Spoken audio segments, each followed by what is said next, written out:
যেকোনো সার্টেন ঘটনার অনেকগুলো পার্সপেক্টিভ থাকে। আমরা যতগুলো পার্সপেক্টিভ থেকে ঘটনাটা অবজার্ভ করে লার্নিং নিতে পারবো, সেটা আমাদের জন্য বেটার কেস স্টাডি হিসাবে থাকবে।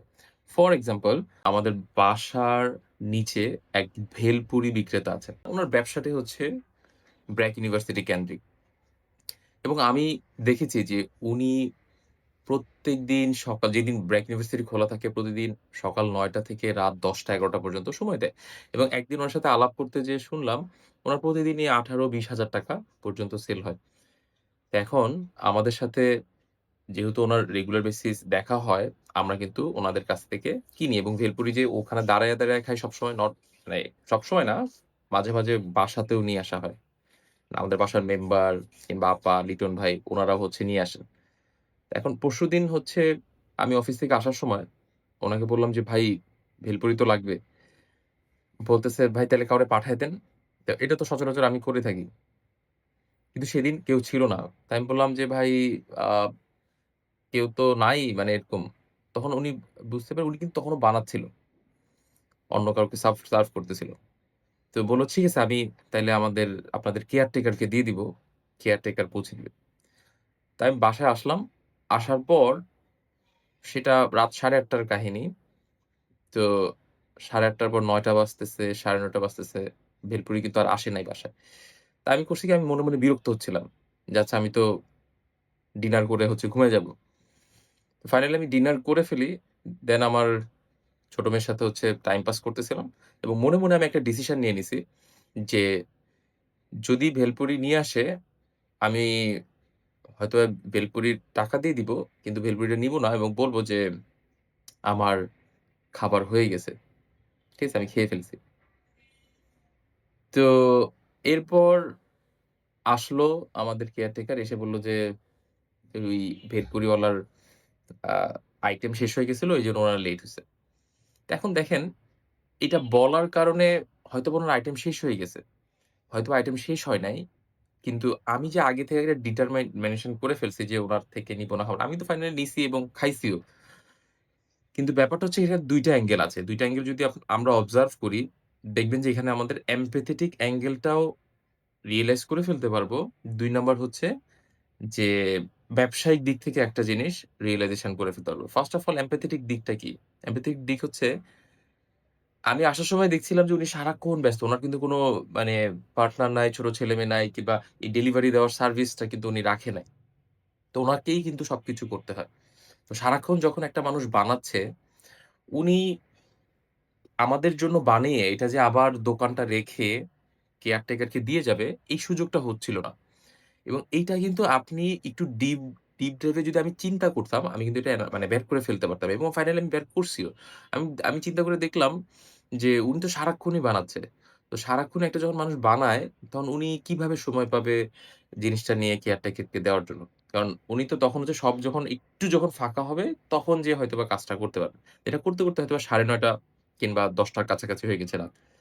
তো এইটা যখন আমি চিন্তা করব যে একটা মানুষ কাজ করতেছে সে কতগুলা কাজ করতেছে, কোন অ্যাঙ্গেল থেকে কাজ করতেছে, তার কি আর কোন সাপোর্টিভ হ্যান্ড আছে কিনা?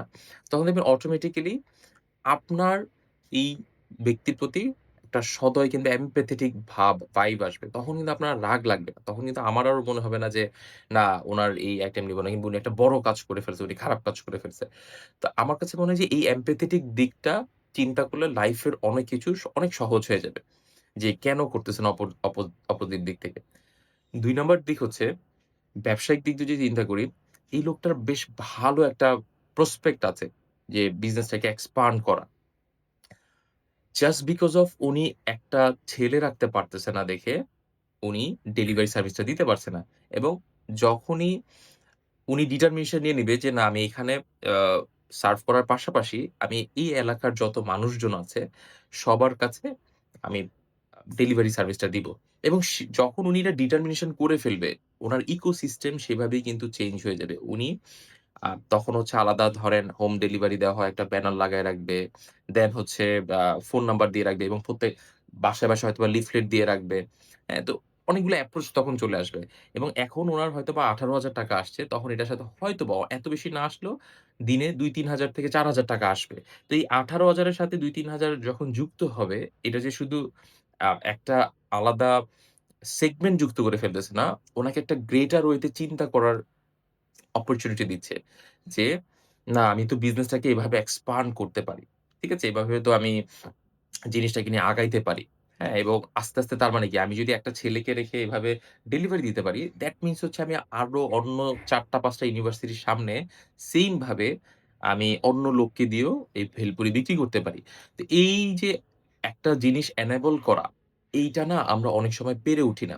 আমাদের কাছে মনে হয় যে আমি যে বিজনেসটা করতেছি কিংবা আমি যে কাজটা করতেছি, এইটাই হচ্ছে এনাফ এবং এটা দিয়ে আমাদের আগাইতে হবে। কিন্তু বাই ডিফল্ট কিন্তু আমরা এরকম ছিলাম না। আমাদের রেগুলার লাইফ এ দেখবেন আমরা অনেক ক্ষেত্রে আমাদের ছোট ভাই-বোন কিংবা এমন কারোর হেল্প নেই, যেখানে আমি সেই কাজটা করতে পারছি না। কিন্তু যখনই কর্মক্ষেত্রে আমরা ঢুকে যাই, কাজে ঢুকি কিংবা বিজনেসে ঢুকি, আমাদের একটা চেষ্টা থাকে যে আমি সবগুলো কাজ করব। হ্যাঁ? আমি যদি সবগুলো কাজ করি, তাইলে তো বিজনেস আর এক্সপান্ড হবে না। তো সেই ক্ষেত্রে আমাদেরকে অবশ্যই চিন্তা করতে হবে যে একটা ঘটনার কিংবা একটা বিজনেসের, একটা সার্ভিসেস আর কতগুলো পার্সপেক্টিভ থাকতে পারে। তো যখনই আমি এই ধরনের প্র্যাকটিস করা শুরু করব প্রত্যেকদিন, যেগুলো আমার বিজনেস, আমার গোল এবং আমার ভিশনের সাথে অ্যালাইনড আছে, তখন দেখবেন যে আপনার কাছে শুধু অপরচুনিটি গুলো রিভিল হচ্ছে এবং সেই অপরচুনিটি গুলো যখন রিভিল হবে, সেগুলোর প্রপার ওয়েতে ডকুমেন্টেশন করা, সেগুলোর উপর বেস করে ChatGPT, Gemini, Claude এর মতো চ্যাটবটের হেল্প নেওয়া। দেখবেন যে তখন আপনার জিনিসগুলো আরো খোলা শুরু হয়ে গিয়েছে। ঠিক আছে? তো এটা আমার আজকের দিনের রিয়ালাইজেশন ছিল যে এটা ভাবলাম আপনাদের সাথে শেয়ার করি। যদি আপনাদের কোন থট থাকে প্লিজ কমেন্টে জানাতে পারেন।